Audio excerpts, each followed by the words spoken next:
यीशु मसीह की जय हो। बाइबल में लिखा है कि आज का दिन यहोवा ने बनाया है और हम इसमें आनंदित और मगन होते हैं। आज हम सब आनंदित और मगन हों क्योंकि ये वचन हर रोज़ के लिए परमेश्वर ने हमें दिया है। जब भी हम सुबह उठें हम कह सकते हैं आज का दिन यहोवा ने बनाया है और हमें इसमें आनंदित और मगन होना है, क्योंकि जो कुछ यहोवा बनाता है वो बहुत ही सुंदर होता है। तो आइए आज हम सब मिलकर बाइबल के कुछ वचनों पर मनन करते हैं।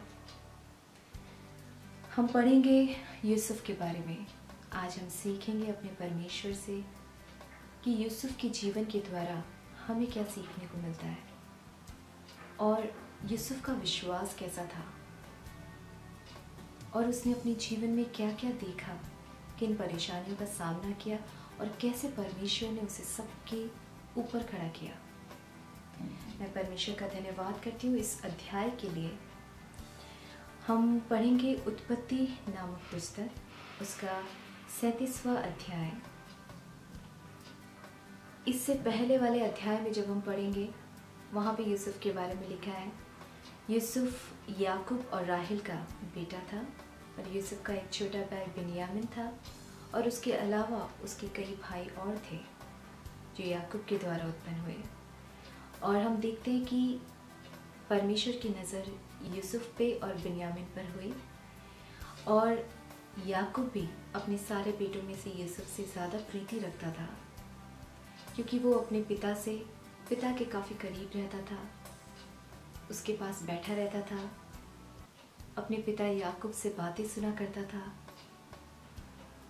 और एक समय ऐसा आया कि जब उसके सारे भाई भेड़ बकरियां चराते चराते काफ़ी दूर निकल गए और काफ़ी समय हुआ, तो याकूब ने अपने प्रिय पुत्र से यूसुफ से कहा कि यूसुफ जाओ और जाकर देख कर आओ कि तुम्हारे भाई कहाँ हैं और क्या करते हैं। और जब यूसुफ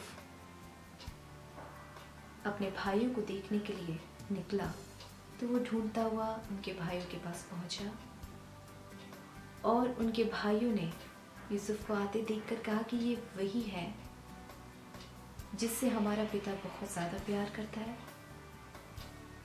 और इसके लिए एक सुंदर अंगरखा भी बनवाया है। तो उनके भाई लोग यूसुफ से चलने लगे और उसके खिलाफ कुछ षड्यंत्र रचने लगे कि आओ हम यूसुफ को मार डालें। और जैसे ही यूसुफ उनके करीब आता है वो लोग उसके साथ में बदतमीजी करने लगते हैं, उसको धक्का मारने लगते हैं, उसको गिराते हैं। और उन भाइयों में से सबसे बड़ा भाई रूबेन, जिसने कहा कि नहीं, हम अपने भाई का लहू नहीं बहा सकते, सारे भाइयों ने मिलकर यूसुफ को बांधकर एक सूखे कुएं के अंदर डाल दिया। और हम देखते हैं कि वो काफ़ी समय तक उसके अंदर पड़ा रहा, चिल्लाता रहा, बोलता रहा कि बचाओ बचाओ। और थोड़े समय में उसके भाइयों ने देखा कि कुछ इश्माइली एक झुंड के रूप में आ रहे हैं और वो इज़राइल से मिस्र की ओर जा रहे हैं। उनके दिमाग में ये बात आई कि आओ हम अपने भाई यूसुफ को इनके हाथों बेच देते हैं। तो उन्होंने अपने भाई को उस कुएं में से निकालकर 20 चांदी के टुकड़ों में अपने छोटे भाई यूसुफ को उन इश्माइलियों के हाथों बेच दिया। यहाँ से जर्नी होती है, यहाँ से यूसुफ के लिए एक मुसीबत शुरू हो जाती है। लेकिन हम देखते हैं कि कैसे इस मुसीबत में से परमेश्वर ने अपना काम किया। जब इस्माइली यूसुफ को लेकर जा रहे थे वो मिस्र पहुँचे और मिस्र में पोतीफर नामक प्रधान ने यूसुफ को खरीद लिया, क्योंकि यूसुफ काफ़ी बलवंत, काफ़ी मजबूत दिखाई देता था। और वचन कहता है कि यूसुफ जिस भी काम में हाथ डालता था परमेश्वर उसे आशीष देता था।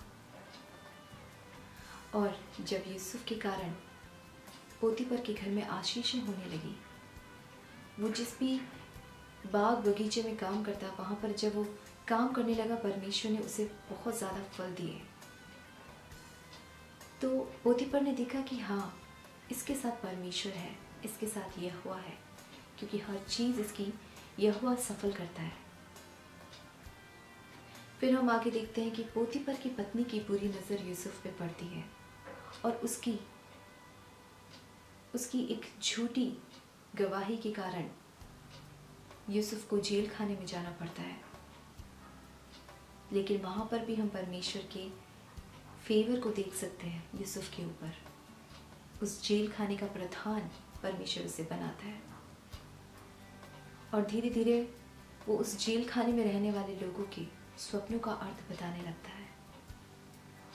और हम जब पढ़ेंगे इस अध्याय में, हम आगे जाके देखते हैं कि फिरौन नामक राजा, जो मिस्र का राजा था, वो काफ़ी समय से परेशान था अपने स्वप्नों के द्वारा, क्योंकि कोई उसके स्वप्नों का अर्थ उसे बता नहीं पा रहा था। जब उसे पता चला कि यूसुफ उसके स्वप्नों का अर्थ उसे बता सकता है, तो उसने यूसुफ को बुलाया और उससे पूछा, उसे अपने सारे स्वप्नों के बारे में बताने लगा। और हम देखते हैं कि यूसुफ ने किस तरह से अपने आप को नम्र और दीन करके रखा। हम जब जाएंगे उत्पत्ति अध्याय 41, उसकी 16वें वचन में हम पढ़ते हैं कि यूसुफ ने फिरौन से कहा, मैं तो कुछ नहीं जानता, परमेश्वर ही फिरौन के लिए शुभ वचन देगा। परमेश्वर का धन्यवाद हो। जब हम अपने आप को नम्र करते हैं तब परमेश्वर की सामर्थ हमें काम करने लगती है। इसीलिए बाइबल में लिखा है कि तू बढ़ता जा और मैं कम होता जाऊं। ये हमारी प्रार्थना होनी चाहिए हर रोज की। हमें अपने आप को परखना है, हमें जांचना है कि क्या हम जीवित हैं, क्या हमारा शरीर और हमारी अभिलाषाएं ऊपर हैं, या हमारी आत्मा, क्योंकि हमारे अंदर पवित्र आत्मा बसता है। तो यहाँ पर जब यूसुफ ने परमेश्वर की इच्छा को आगे रखा, तो हम आगे पढ़ सकते हैं कि उसमें यूसुफ ने फिरौन के सारे स्वप्नों का अर्थ बताया। उससे खुश होकर फिरौन ने यूसुफ को मिस्र का प्रधानमंत्री बना दिया। मैं आपको बहुत छोटे शब्दों में इस अध्याय के बारे में बता रही हूँ, यूसुफ के जीवन के बारे में बता रही हूँ। मैं चाहती हूँ कि आप ये सारे अध्याय पढ़ें। यूसुफ के बारे में और भी बहुत कुछ इसके अंदर लिखा है, हम पढ़ सकते हैं उसे। हम यहाँ देख सकते हैं कि किस तरह से यूसुफ की जर्नी स्टार्ट हुई थी। यदि हम अपनी नज़रों से देखें, अपने दिमाग से देखें, तो हमें बहुत दुख होता है कि क्यों ऐसा हुआ। खुद के भाइयों ने उसे बेच डाला और एक ऐसे अनजान देश में वो चला गया जहाँ किसी को नहीं जानता था, एक दास बनकर। हम जब खुद फील करें तो बहुत दुख होता है, लेकिन जब हम पढ़ेंगे इस पूरे अध्याय में, हर जगह परमेश्वर ने कहा है, इसमें लिखा है कि परमेश्वर यूसुफ के संग संग था। आज हम देख सकते हैं परेशानियां किसके जीवन में नहीं आती। हर एक के जीवन में परेशानियां होती हैं, तकलीफें आती हैं, लेकिन हमें क्या करना है? हमें अपनी परेशानियों को बड़ा करके नहीं दिखाना। हमें अपनी परेशानियों में शांति के साथ, धीरज के साथ में परमेश्वर को आगे रखना है। हम देखेंगे हमने देखा किस तरह से यूसुफ के जीवन में एक मुसीबत से स्टार्ट हुआ, लेकिन उसके अंदर परमेश्वर ने उसके हाथ को पकड़े हुए था। इसलिए उसका एंड कितना सुंदर हुआ, उसका अंत कितना सुंदर हुआ कि वो मिस्र देश का प्रधानमंत्री से बनाया गया। और उसके आगे जब हम पढ़ेंगे तो बहुत सारी आशीषें यूसुफ को मिली और यूसुफ के द्वारा उसके घराने को मिली,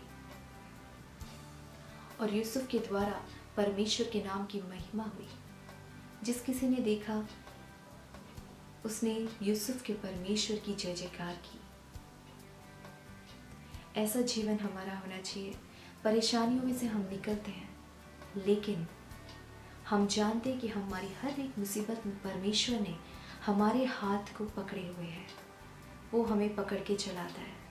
हमें डरने की ज़रूरत नहीं है, हमें घबराने की ज़रूरत नहीं है, क्योंकि पौलुस कहता है कि ये पल भर का हल्का सा क्लेश वो आने वाली अनंत काल की महिमा के सामने कुछ भी नहीं। यदि हम आज किसी भी मुसीबत का सामना कर रहे हैं, तो मैं आपको हिम्मत देना चाहती हूँ इस वचन के द्वारा। जिस तरह से यूसुफ के संग संग परमेश्वर चलता था, आपके संग भी हमारा परमेश्वर चल रहा है। वो कभी ना तो छोड़ेगा, ना कभी वो त्यागेगा। बस हमें विश्वास रखना है और हर समय अपने परमेश्वर को हमें प्राथमिकता देनी है। हमें नम्र और दीन बनना है ताकि हमारा परमेश्वर काम कर सके हमारे जीवन में। और हर मुसीबत के समय, जब हर मुसीबत जो हमारे सामने आती है, उससे परमेश्वर को महिमा मिलने वाली है, हमें ये जान लेना है। इसलिए एक विश्वासी के जीवन में जो कुछ होता है वो परमेश्वर की इच्छा से होता है और उसके नाम को महिमा देने के लिए होता है। मैं धन्यवाद करती हूँ इस समय के लिए जो मैंने आपके साथ बिताया, और आशा करती हूँ कि इस वचन से आपने आशीष पाई होगी। मैंने इस वचन से आशीष पाई, सीखा कि किस तरह से हम अपनी तकलीफ़ों में, अपनी मुसीबत में हमें परमेश्वर का धन्यवाद देना है, उसके संग चलना है, विश्वास रखना है, आशा नहीं छोड़नी है।